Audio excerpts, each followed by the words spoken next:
தங்கராஜ் வந்து பேசிட்டு போனோன்னு வந்து என்ன பண்ணுறாரு, அந்த பிரின்சிபல் வந்து யோசிக்கிறாரு. ஒரு பிரின்சிபல் வந்து நிறைய பேர்கிட்ட ஃபோன் பண்ணி பேசுகிறாரு. சரிங்க அப்படியே பண்ணிட்டான், வேறு வழியே கிடையாது.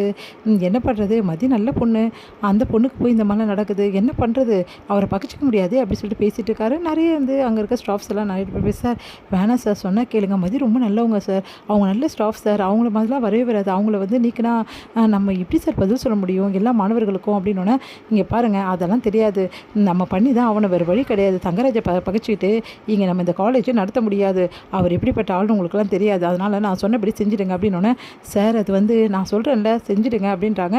நோட்டீஸ் போர்டில் ஒட்டுறாங்க, இந்த மாதிரி வந்து ஸ்டாஃப்ஸ் வந்து வந்து இல்லை மதி அப்படின்னு சொல்லிட்டு, அதே டைமில் யார் செலெக்ஷன் பண்ணியிருக்காங்க எல்லாமே டீட்டெயில்ஸாக வந்து அனௌன்ஸ் பண்ணுறாங்க. அதெல்லாம் பார்த்த மதியும் அதுக்கப்புறம் கூட இந்த ஸ்டாஃபும் பயங்கரமாக அதிர்ச்சி அடைகிறாங்க. மதி என்ன மதி இதெல்லாம், உனக்கு வேலை பர்மனெண்ட் ஆகும், நாங்கள்லாம் வந்து வெயிட் பண்ணிகிட்ருக்கோம், உன்னை வேலையிலேருந்து நீக்கியிருக்காங்க, என்ன மதி இதெல்லாம் அப்படின்னோடனே, எனக்கு ஒன்றும் புரியல அப்படின்னு சொல்லிட்டு யோசிக்கிறாங்க. மதி இதெல்லாம் ரொம்ப பெரிய தப்பு மதி, உன்னை காரணம் இல்லாமல் எப்படி வேலையை விட்டு நீக்க முடியும், உனக்கு நோட்டீஸ் கூட கொடுக்கல, இல்லை மதி பர்மனெண்ட் ஸ்டாஃப் இல்லைல்ல, டெம்பரவரியில் தானே இருந்தாங்க, அதனால் பர்மனெண்ட் ஆக்கிறதுக்கு பதில் வந்து அவங்கள வேலையை விட்டு நீக்கிட்டாங்க போல் இருக்குது, இதெல்லாம் ரொம்ப பெரிய தப்பு, இதெல்லாம் ரொம்ப பெரிய தப்பு, இதெல்லாம் சரியில்லை அப்படின்னு சொல்லிட்டு எல்லோரும் பேசிகிட்டு இருக்காங்க. இந்த விஷயம் எல்லாமே வந்து அப்படியே பரவிட்டே இருக்குது, மாணவர்களுக்கு எல்லாருக்குமே பரவிடுது. உடனே ஸ்டூடெண்ட்ஸ் எல்லாம் செம்ம டென்ஷன் ஆகிடுறாங்க. என்ன மேடம் உங்களை வந்து வேலையை விட்டு நீக்கிருக்கீங்களே அப்படின்னோடனே, எனக்கே இது ஷாக்கிங்காக தான் இருக்குது, எனக்கே ஒன்றும் புரியல, என்ன நடக்குதுன்னு தெரியல அப்படின்னு சொல்லிட்டு மதி யோசிச்சுட்டே இருக்கும்போது கரெக்டாக வந்து பிரின்சிபல் வந்து கூப்பிட்றாங்க மதியான்னு சொல்லிட்டு மதி போகிறாங்க. சார் என்ன சார் இதெல்லாம், எதுக்காக சார் என்னை வேலையை விட்டு அனுப்பிச்சிங்க, என்ன காரணம் சார் அப்படின்னோடனே, எந்த காரணமும் நாங்கள் சொல்ல முடியாத நிலமையில இருக்கோங்க, நான் இது வந்து மேனேஜ்மெண்ட் எடுத்த முடியுமா, நான் எடுத்த முடிவு கிடையாது சார், நான் எந்த தப்புமே செய்யலை சார், இங்கே பாருமா தப்பு செஞ்சேன்னு சொல்லலை, நீ வந்து தப்பு செய்யக்கூடிய ஆளும் கிடையாது, உன்னோட வேலை இப்போ வந்து முடிஞ்சிடுச்சு, இதுக்கப்புறம் நீ நீடிக்கிறமா இல்லையான்னு மேனேஜ்மெண்ட் தானே முடிவு பண்ணணும், நான் எவ்வளோ முடிவு பண்ண முடியும் சார், எனக்கு ரீசன் வந்து கண்டிப்பாக வேணும் சார், நீங்கள் வந்து கரெக்டான ரீசன் சொல்லாமல் நீங்கள் இப்படி சொல்கிறது சரியில்லை சார், நீங்கள் வேறு எதுக்கோ தான், இங்கே பாருமா சொல்ல வேண்டியது சொல்லிட்டேன், அப்புறம் உன்னோட இஷ்டம் அப்படி சொன்னோன்னே அப்படியே டென்ஷன் ஆகிற மாதிரி என்ன பண்ண தெரியாமல் வெளியே வராங்க. பார்த்தா எல்லா மாணவர்களும் கூடிடுறாங்க. மேம் நாங்கள் இதை சும்மா விட மாட்டோம் மேம், உங்களுக்காக நாங்கள் இருக்கோம் மேம் அப்படின்னு சொல்லிட்டு எல்லாம் வந்து ஸ்டூடெண்ட்ஸ் எல்லாம் சொல்கிறாங்க.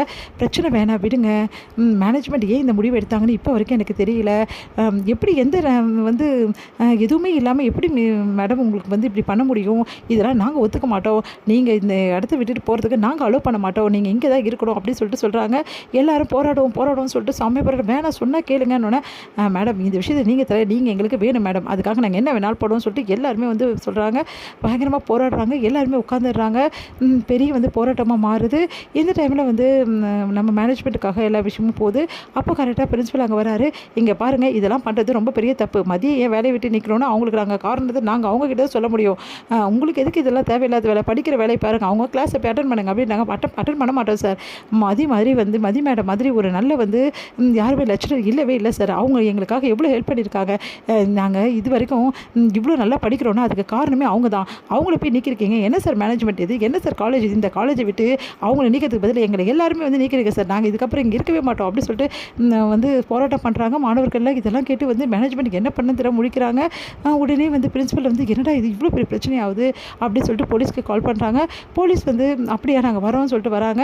அப்போ கரெக்டாக வந்து தங்கராஜ் ஃபோன் பண்ணி இந்த மாதிரி மதியை கூட்டிகிட்டு வீட்டுக்கு வந்துடு அப்படின்னோடனே, அங்கே ஏதோ பிரச்சனை நடந்துட்டு இருக்கு மாமா, அதுக்காக தான் சொல்கிறேன், எனக்கு தெரியும் இதெல்லாம், நீ மதியை கூட்டிகிட்டு வீட்டுக்கு வா அப்படின்னோடனே, மாமா அது வந்து சொன்னால் கேளு அப்படின்னோடனே, ஐயோ மாமா என்ன பண்ணான்னு தெரியலையேன்னு சொல்லிட்டு போலீஸோட வந்து நம்ம போகிறார் சுரேஷ்.